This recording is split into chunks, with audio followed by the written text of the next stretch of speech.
Hello friends, সবাইকে welcome জানাই নতুন একটি ভিডিওতে। এই মুহূর্তে যে গুরুত্বপূর্ণ আপডেটটির দিকে আমরা নজর রাখবো সেটি হচ্ছে প্রাথমিক নিয়োগের কাট অফ মামলায় গুরুত্বপূর্ণ আজকের আপডেট। কাট অফ মামলার শুনানিতে বিস্তারিত বাংলায় ব্যাখ্যা কি কি ঘটেছে আজ তা আমরা শুনে নেব এই ভিডিওর মধ্যে। 2014 সালের টেট থেকে নিয়োগ হওয়া 2016 সালের প্রাথমিক প্যানেলে অর্থাৎ 42,949 জনের যে প্যানেল, সেই প্যানেলে কনসার্ন ডিপিএসসিতে নির্ধারিত যে কাট অফ নির্ধারণ করা হয়েছিল সেই কাট অফ সংক্রান্ত যে মামলায়, সেই মামলায় পিটিশনারদের যে মার্কস, টোটাল যে স্কোর, সেই স্কোর লাস্ট যে কাট অফ ছিল সেই কাট অফ থেকে অনেকটা বেশি রয়েছে। ফলে এই সমস্ত মামলার পিটিশনাররা তারা হাইকোর্টে মামলা করে। সেই কাট অফ মামলার আজ শুনানিতে মাননীয় বিচারপতি অমৃতা সিনহা তিনি কি কি নির্দেশ দিলেন, কাদের পাল্লা ভারী, কি কি আপডেট উঠে এলো আজ শুনানির সম্পূর্ণ বাংলায় ব্যাখ্যা থাকবে আজকের এই ভিডিওতে। কোনো রকম স্কিপ না করে শেষ পর্যন্ত দেখার অনুরোধ রইল। তো চলুন আজ আমরা বিস্তারিত জেনে নিই প্রাথমিকের এই কাট অফ মামলার কি কি আপডেট উঠে এসছে। তো প্রাথমিক নিয়োগের কাট অফের এই মামলাটি আজ কলকাতা হাইকোর্টের কোর্ট নাম্বার 14তে মাননীয় বিচারপতি অমৃতা সিনহা তিনি বিস্তারিত শুনানি করিয়েছেন। তো শুনানির শুরুতেই প্রাথমিক শিক্ষা পর্ষদের হয়ে একজন জুনিয়র কথা বলছিলেন এবং অন্যদিকে পিটিশনারদের পক্ষ থেকে সুদীপ্ত দাশগুপ্ত তিনি কথা বলছিলেন।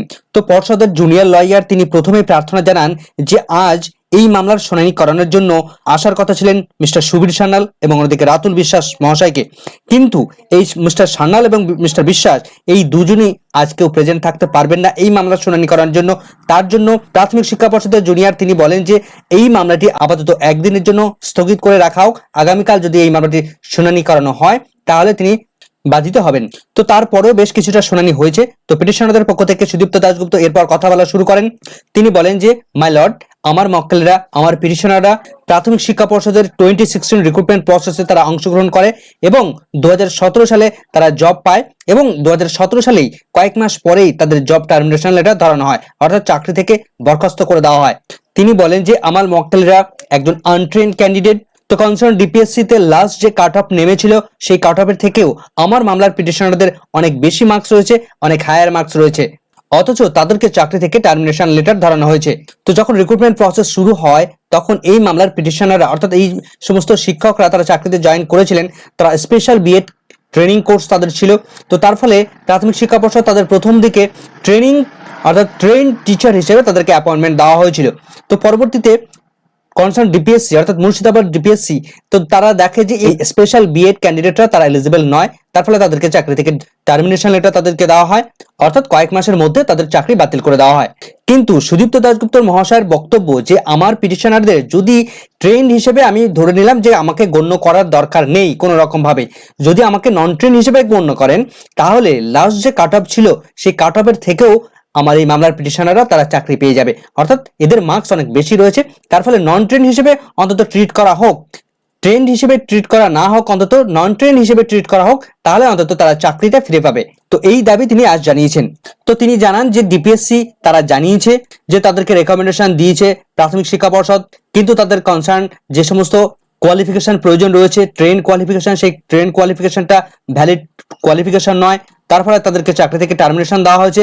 এখন এই অবস্থায় দাঁড়িয়ে প্রাথমিক শিক্ষা পর্ষদ তারা যেটা ডিসিশন নেবে, তারা যেটা সিদ্ধান্ত নেবে, তাদের চাকরিতে বহাল থাকবে কি থাকবে না সেটা প্রাথমিক শিক্ষা পর্ষদ যদি আমাদেরকে অর্ডার দেয় তাহলে ডিপিএসসি তারা তাদেরকে চাকরি থেকে সবহলে রেখে দেবে। কিন্তু প্রাথমিক শিক্ষা পর্ষদের স্ট্যান্ড পয়েন্ট তারা ক্লিয়ার করছে না, অন্যদিকে ডিপিএসসি তারা প্রাথমিক শিক্ষা পর্ষদের উপর চাপিয়ে দিচ্ছে। তো এমত অবস্থা একটা টালবাহানার অবস্থায় চলছে। তো দীর্ঘ প্রায় 6 বছর ধরে তাদের জব টার্মিনেশন, চাকরি থেকে তারা সম্পূর্ণভাবে চাকরি বাতিল অবস্থায় রয়েছেন। তো সুদীপ্ত দাশগুপ্ত তিনি বলেন যে আমি এখানে আপনাদেরকে প্রমাণ করিয়ে দেবো বা এখানে আমি আপনাকে দেখাচ্ছি যে আমার মক্কেলেরা, আমার পিটিশনাররা তারা অনেক বেশি মার্কস পেয়েছে লাস্ট যে কাট অফ নেমেছিল তার থেকে। তো মাননীয় বিচারপতি তিনি বলেন যে ভেরি ওয়েল। তো সেই সময় আজ কোর্টরুমে উপস্থিত ছিলেন তরুণজ্যোতি বাবু। তো মাননীয় বিচারপতি তিনি তাকে প্রশ্ন করেন যে আপনার কি ব্যাপার রয়েছে।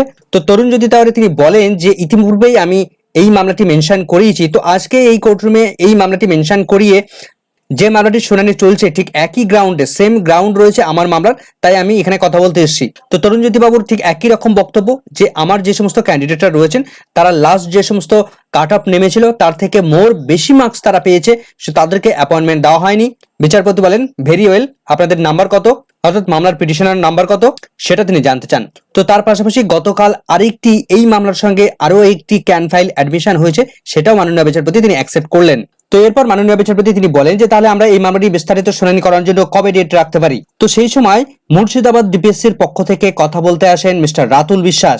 তো মিস্টার বিশ্বাস তিনি বলেন যে পিটিশনারের যে দাবি জানিয়েছে সেখান থেকে পেয়েছি আমি যে শুভেন্দু এবং বাবুল নামে যে দুজন ক্যান্ডিডেট তারা দুজন আনট্রেন্ড ক্যান্ডিডেট এবং মুর্শিদাবাদ জেলার যে লাস্ট কাট অফ ছিল সেই কাট অফের থেকেও এই যে ক্যান্ডিডেট অর্থাৎ শুভেন্দু এবং বাবুল এই দুজনের মার্কস অনেক বেশি মার্কস রয়েছে।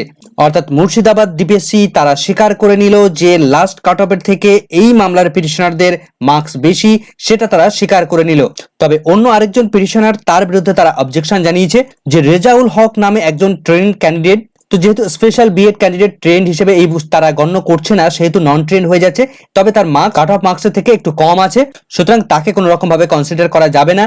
তাছাড়া তিনি যে ক্যাটাগরিতে অ্যাপ্লাই করেছেন ওবিসি এ ক্যাটাগরিতে সেখানে কোনো রকম ভাবে ভ্যাকেন্সি ছিল না, তার ফলে ওবিসি এ ক্যাটাগরির ক্যান্ডিডেটকে জেনারেল ক্যাটাগরির ক্যান্ডিডেট হিসেবে গ্রহণ করা হবে। তো জেনারেল ক্যাটাগরি যেহেতু ট্রেন কোয়ালিফিকেশন তার বাতিল হয়ে যাচ্ছে সেহেতু তিনি নন ট্রেন হয়ে যাচ্ছেন, আর নন ট্রেন হয়ে গেলেই জেনারেলের যে কাট অফ সেটা হচ্ছে ট্রেনদের কাট অফ, আর ট্রেনদের কাট অফ তিনি কখনোই ক্রস করতে পারবেন না যেহেতু তার ট্রেন কোয়ালিফিকেশন নেই, সুতরাং তিনি কোন রকম ভাবে কনসিডারের মধ্যে আসতে পারবেন না। তো সুদীপ্ত দাশগুপ্ত তিনি যুক্তি দিয়ে বোঝানোর চেষ্টা করেন এই ব্যাপারটিকে যে জেনারেল ক্যাটাগরির মধ্যে তিনি চান্স না পেলে তারপরে আসবে তার ওবিসি এ ক্যাটাগরির মধ্যে কনসিডার করার বিষয়টা। তো এই সমস্ত বিতর্কের মধ্য দিয়ে মাননীয় বিচারপতি তিনি বলেন যে কখন আমরা এই মামলাটি শুনানির জন্য রাখতে পারি, বিস্তারিত শুনানি আমরা করাতে চাই, তো কবে আমরা রাখতে পারি। তো বিভিন্ন আলাপ আলোচনার পর পরবর্তী এই মামলার কাট অফ মামলার শুনানির জন্য 8ই আগস্ট তারিখটা শুনানির জন্য ফিক্সড করে দিলেন মাননীয় বিচারপতি। তো তারপর ছোট্ট করে একটু তিনি অর্ডার প্রদান করলেন যে এই মামলা যারা নতুন ভাবে ফাইল করলেন, যারা নতুন ভাবে ক্যান ভাবে অ্যাডমিশন করালেন তাদের বিষয়টাকে এখানে মেনশন করালেন। তো সামগ্রিকভাবে এভাবে শুনানি প্রক্রিয়া আজ কমপ্লিট হয়েছে এই প্রাথমিকের এই কাট অফ মামলায়। তবে একটা বিষয় এখানে কিন্তু পরিষ্কারভাবে বোঝা যাচ্ছে যে প্রাথমিক শিক্ষা পর্ষদ তথা কনসার্ন ডিপিএসসি অর্থাৎ মুর্শিদাবাদের ডিপিএসসি লয়ার রাতুল বিশ্বাস তিনি কিন্তু পরিষ্কারভাবে স্বীকার করে নিয়েছেন যে সমস্ত পিটিশনার, বেশ দুজন পিটিশনার কথা তিনি স্বীকার করে নিয়েছেন যে তাদের যে কাট অফ মার্কস যে সেই ডিপিএসসির যে মুর্শিদাবাদ জেলার যে লাস্ট কাট অফ নেমেছিল সেই কাট অফের থেকে এই মামলার পিটিশনারদের মার্কস বেশি রয়েছে, সুতরাং এখান থেকে কিন্তু পরিষ্কারভাবে মাননীয় বিচারপতি তিনি কিন্তু সিদ্ধান্তে এসে পৌঁছাতে পারবেন বা পারছেন বা বুঝতে পারছেন যে এই মামলার পিটিশনারদের কিন্তু চাকরি দেওয়ার সম্ভাবনা কিন্তু অনেকটা 99% বলা যেতে পারে, 100% ধরলেও কোনো ক্ষতি নেই। তার কারণ যেহেতু লাস্ট কাট অফ থেকে তারা বেশি মার্কস পেয়েছে সুতরাং তাদের চাকরি তো সুনিশ্চিত, কেননা একদিকে পিটিশনাররা তারা দাবি জানিয়েছে এবং প্রাথমিক শিক্ষা পর্ষদ তথা ডিপিএসসি তারাও স্বীকার করে নিয়েছে, সুতরাং মাননীয় বিচারপতির আর অর্ডার দিতে কোনো রকম ভাবে আর প্রবলেম থাকলো না।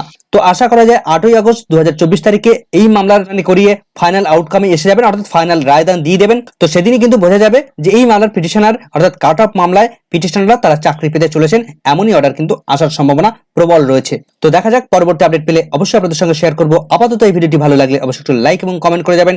ভিডিওটি সম্পূর্ণ দেখার জন্য সকলকে ধন্যবাদ।